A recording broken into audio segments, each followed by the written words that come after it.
Welcome to Basket of Tales. I am Miss S, and today's story comes from the Arabian tradition as part of our series Stories Around the World.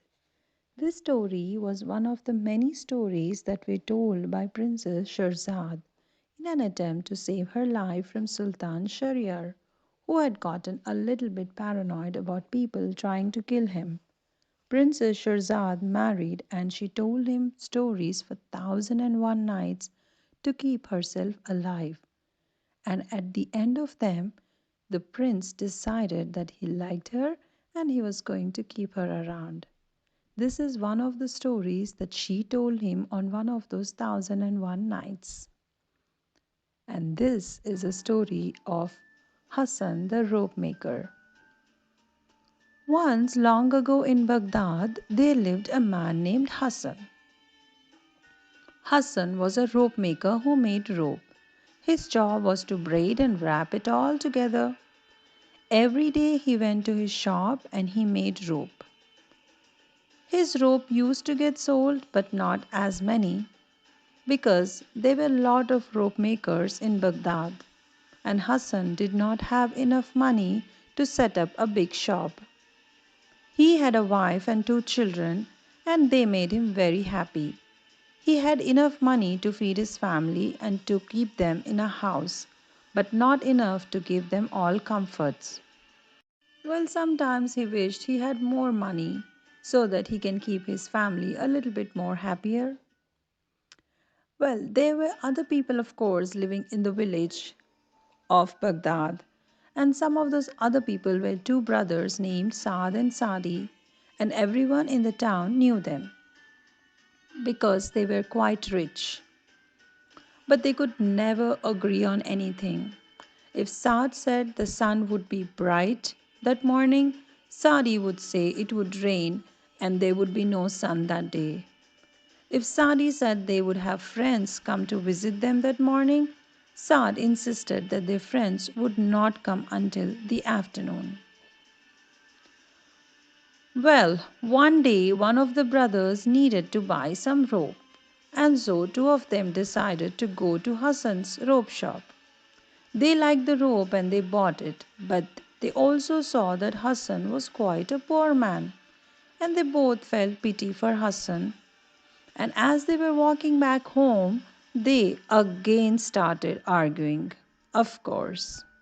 Saad said that he believed that Hassan only needed a little bit of more money that could help him set up a bigger shop and maybe he could become a little bit more richer. So he said, let's give him a gift of money. But Sadi said that was crazy. Only the grace of God could make a man rich. And that was the only way, said Sadi. And they just continued arguing about it. After a while, they decided that this was one argument they wanted to answer to, and they decided to take a test. So the next day, Saad went back to Hassan's shop and said, when I was here yesterday, I realized that you were quite poor and I am quite rich. So I would like to give you a gift. Here is a bag with 100 gold coins in it. Hassan was quite astonished by this. He had to talk to Saad for a little while to make sure he did not want something with this gift of money. But Saad said, no, no, no. He just wished to give Hassan a gift, and that was all. And he said goodbye to Hassan and he walked out of the shop.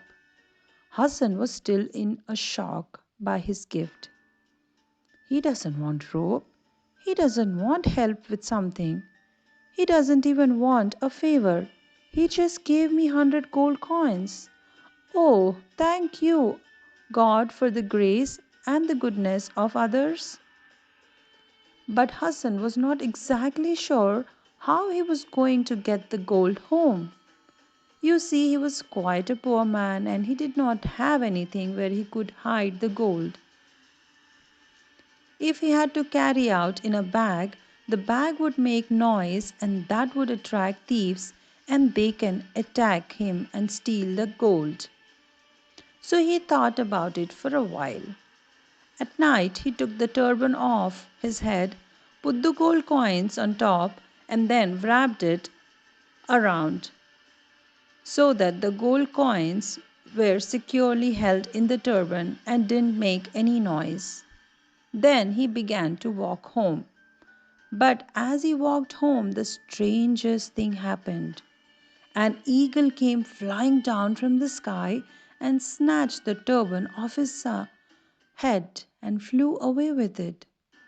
Well, Hassan ran after the eagle, but it flew out of the city, and it was very hard for him to chase the eagle now. He was sad and disappointed, but he thought about it for a moment and realized, well, more money is not going to make him happier. So he walked back home to his wife and children and decided he would be just okay without money. Well, after a few weeks, Saad and Sadi went to meet Hassan to see if Saad's money had helped Hassan. And when they arrived at the shop, Saad was quite disappointed to see Hassan as poor as he was before. He went to Hassan and asked him, Hassan, what has happened? I gave you money and you look so poor even now. Hassan said, Oh Saad, I'm so sorry. I should tell you the story of what happened. And he told Saad about the eagle coming and snatching his turban off his head. Well, Saad did not believe it because that was very odd thing of an eagle to have done, and he was sure that Hassan was lying to him. But Hassan kept saying, No, no, no, the eagle took the turban that had money in it right off with my head, and it flew away out of the city. He went that way with it, but he couldn't find the eagle. Well, eventually, Saad stopped arguing with Hassan, and Saad looked at Sadi and said, Well, clearly he is not going to tell us the truth.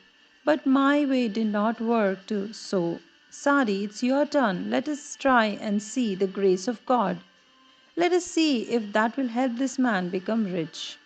And so Sadi turned to Hassan and he said, Well, I would like to give you a gift. And he reached into his pocket and pulled out a little piece of lead. He said, I found this piece of lead on the road this morning, and I just want you to have it. Well, Hassan said, Thanks, Sadi, very politely.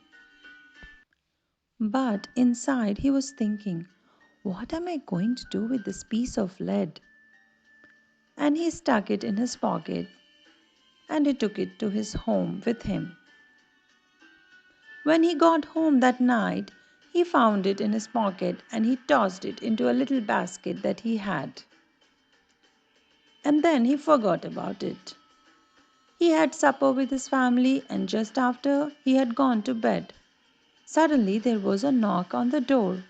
Hassan went and opened the door, and it was a very old friend, but a very good friend of his. He said to Hassan, I'm so sorry to bother you. I know it is late, but you see, my family did not really have any food in the house, and I was going to go fishing and get them some. But I realized that while I have everything to go fishing, I have no lead for the fish line to make it sink. And I'm wondering if perhaps you might have something in the house that might be heavy enough that can sink so I can go fishing.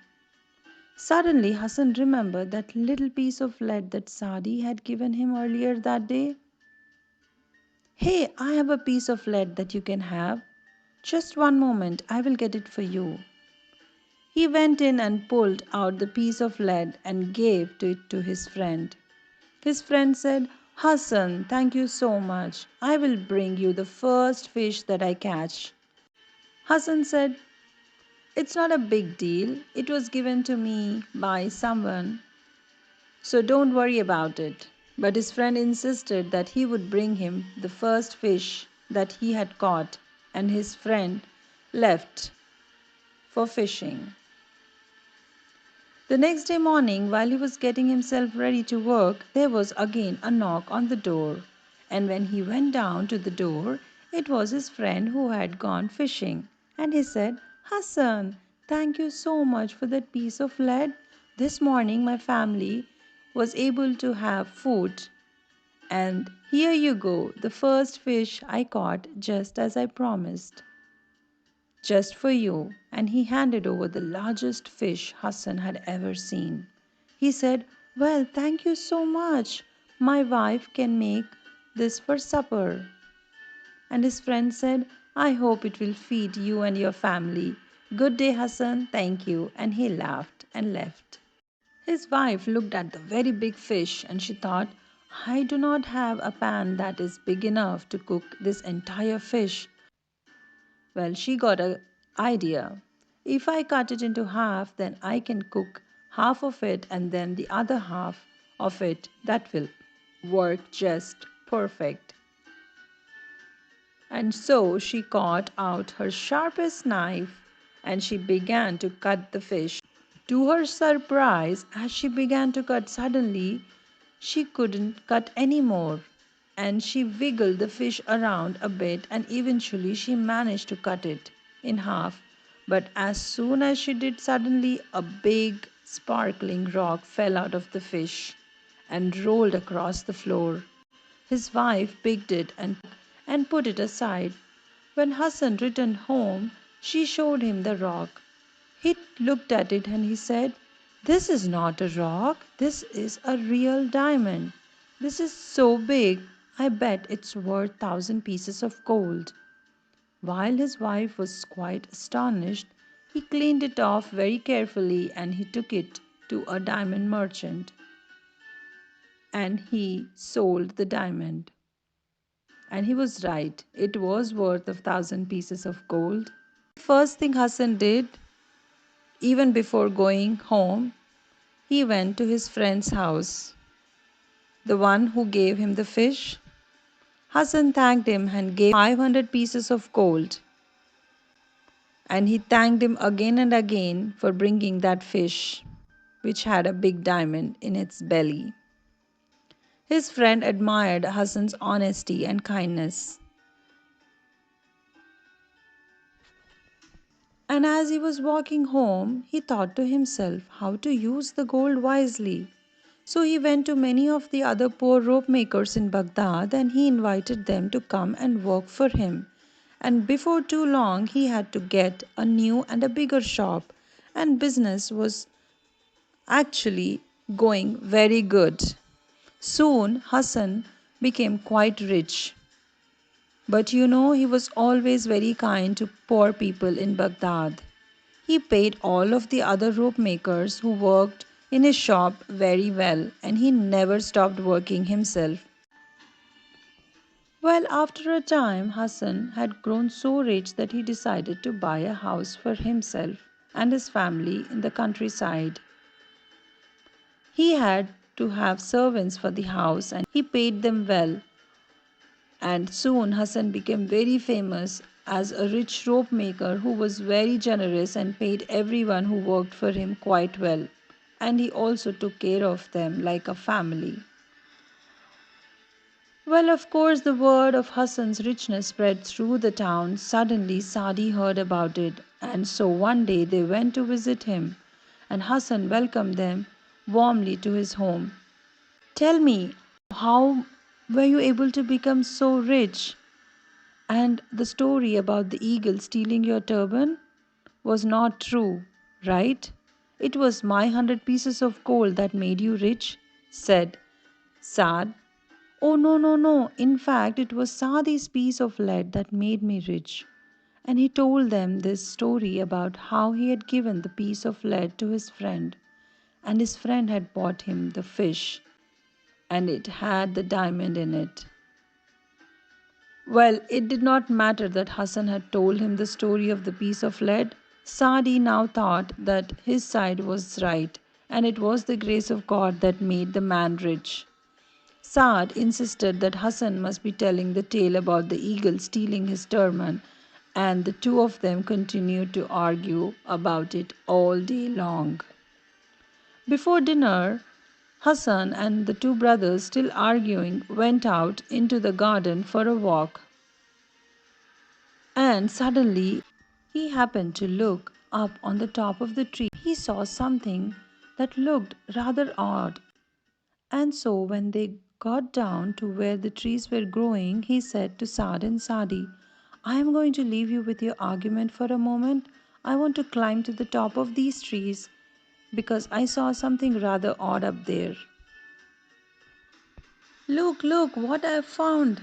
It is an eagle's nest, said Hassan. Saad said, yes, but it's an eagle's nest, I know, but it's so odd. It appears to be made out of a turban.